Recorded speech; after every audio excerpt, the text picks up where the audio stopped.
Me vendim gjykate u vendosën në sekuestro konservative të gjitha pasuritë e luajtshme dhe të paluajtshme të International Medicare SHPK, pjesë e Sante Plus Group. Sipas prokurorisë, janë fshehur të ardhurat tatimore, janë kontrabanduar ilaçe dhe nuk janë siguruar punonjësit. Këto shkelje janë konstatuar nga hetuesit pas denoncimit të një shtetasi portugez, i cili kishte paguar 5.200 euro për marrjen e 3 shërbimeve nga ky spital, por doktorët nuk kryen ndërhyrjet. Ky shtetas kërkoi kthimin e parave, por pa sukses. Nisur nga faktet e parashtruara në kallëzimin e shtetasit CS dhe nga deklarimet e marra të punonjësve, u provua se ky spital operonte me mandate dore dhe jo kupona tatimor. Gjatë kontrollit u gjetën 1 milion euro fatura jo tatimore të padeklaruara, ndërsa dyshohet se si mjek punonin persona kryesisht shtetas turq të palicencuar si mjek në Republikën e Shqipërisë.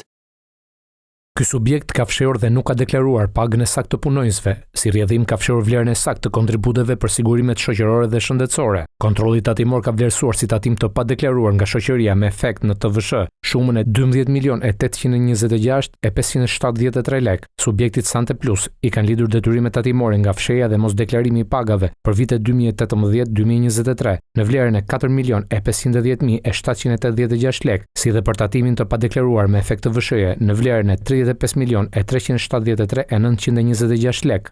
27 ilaçe u bllokuan nga policia pasi janë sjellë në mënyrë të palishme në vendin tonë dhe janë të ndaluara për përdorim. Këto medikamente që shfaqen në këto foto janë përdorur për fillara estetik, botox dhe mbjellje flokësh nga një klinikë private në Tiranë. Përveç se të kontrabanduara, një pjesë e medikamenteve përdoreshin edhe të skaduara. Për të gjitha këto palishmëri, policia arrestoi administratorin Edmond Zaja, ndërsa shpalli në kërkim 2 aksionerët, shtetasi turk Bilal Kara, i cili shfaqet në këto foto, dhe Geriana Arapi.